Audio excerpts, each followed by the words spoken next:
कर्मण्येवाधिका रचते मा फलेषु कदाचन माँ कर्म फल हेतु भूर्मा ते संगो अस्व कर्माणि। तुझे केवल कर्म का अधिकार है, उसके फल में कभी नहीं। इसलिए कर्म को फल के लिए मत करो, अतः तू कर्म फल का कारण मत बन और ना ही तेरी कर्म में करने में आसक्ति हो।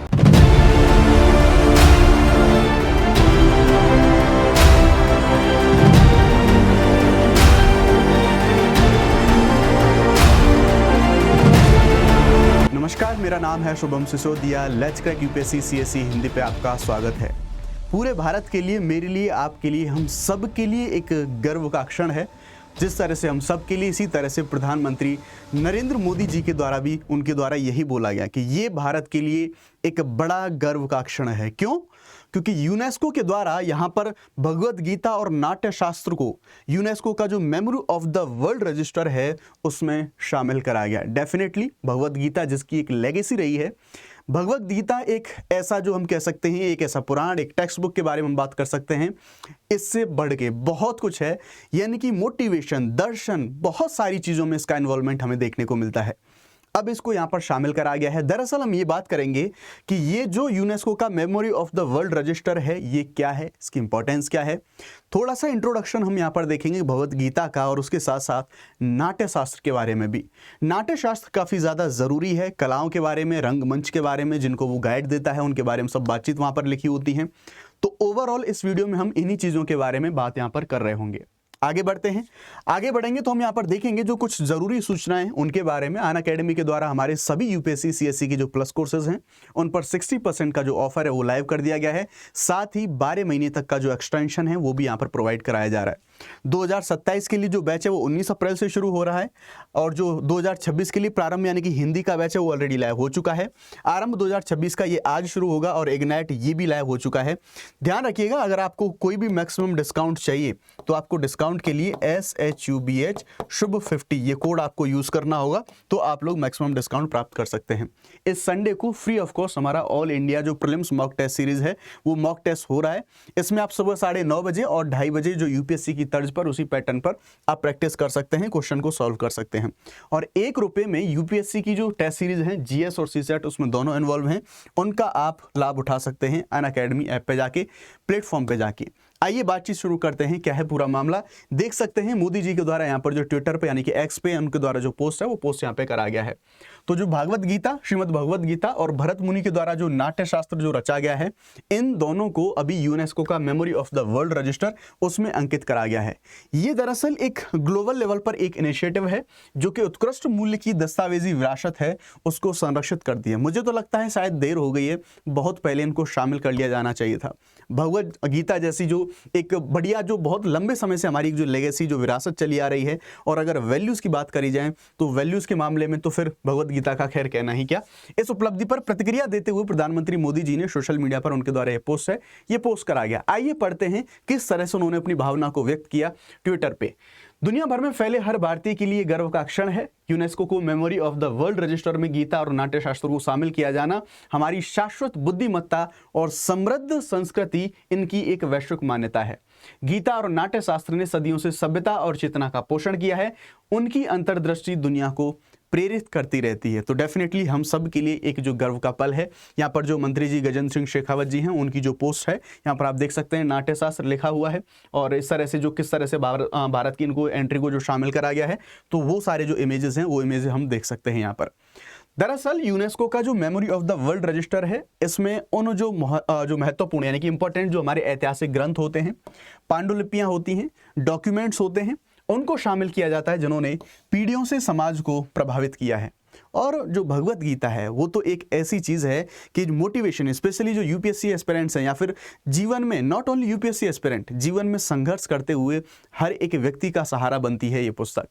साथ ही भगवत गीता भगवान कृष्ण और अर्जुन के बीच एक पवित्र संवाद है, जिसे लंबे समय से आध्यात्मिक और दार्शनिक आधारशिला इसको माना जाता है, इसको मतलब इसका बेस माना जाता है क्या इसमें? तो दरअसल फिलोसॉफिकल एक बुक है इसमें, और इसमें जब हम देखेंगे कि जब ये कौरव और पांडवों के बीच में जो लड़ाई हो रही थी, महाभारत का युद्ध हो रहा था, तो अर्जुन जिस टाइम पर लड़ाई लड़ने में सक्षम नहीं होते तो भगवान उनको उपदेश देते हैं और उन्हीं उपदेशों का जो एक वर्णन है वो वर्णन इस भगवत गीता में यहाँ पर मिला है। इसी बीच प्राचीन जो ऋषि भरत मुनि के द्वारा रचित नाट्यशास्त्र है, इसको प्रदर्शन कलाएं, विशेष के रंगमंच हुआ, नृत्य हुआ, संगीत हुआ, इन सब का आधारभूत ग्रंथ इनको माना गया है और इस ग्रंथ को भी इसमें शामिल करा गया है। आइए थोड़ा सा जानते हैं भगवत गीता के बारे में, उसके बाद नाट्यशास्त्र के बारे में हम लोग बात कर रहे होंगे। भगवत गीता 18 अध्यायों में 700 श्लोकों वाली ये महाकाव्य भारत का जो ये महाभारत के जो भीष्म पर्व यानी कि अध्याय 23 से 40 में इसमें समाहित देखने को मिलेगा। ये भगवान कृष्ण और अर्जुन के बीच में जो संवाद है उसका रूप लेती है। इसमें सेनाएं अर्जुन को निराशा से मुक्त करने के उद्देश्य से महायुद्ध करने के लिए तैयार हैं, यानी कि जब अर्जुन युद्ध नहीं करते हैं, गांडीव नहीं उठा पाते हैं, तो भगवान उनको मोटिवेट करते हैं, उनको उपदेश देते हैं और तब जाके जो युद्ध है वो युद्ध शुरू होता है। भगवत गीता निरंतर संचयी प्राचीन बौद्धिक भारतीय परंपरा में एक केंद्रीय ग्रंथ है जो वैदिक, बौद्ध, जैन और चारवाक जैसी विभिन्न विचार आंदोलनों का संश्लेषण करती है, यानी कि काफी सारे जो दर्शनों का एक हम देख सकते हैं जो तत्व हैं वो तत्व हमें यहाँ पर देखने को मिलते हैं। अपनी दार्शनिक व्यापकता और गहराई के कारण भगवत गीता को दुनिया भर में सदियों से पढ़ा जाता रहा है और कई भाषाओं में इसका अनुवाद किया गया है।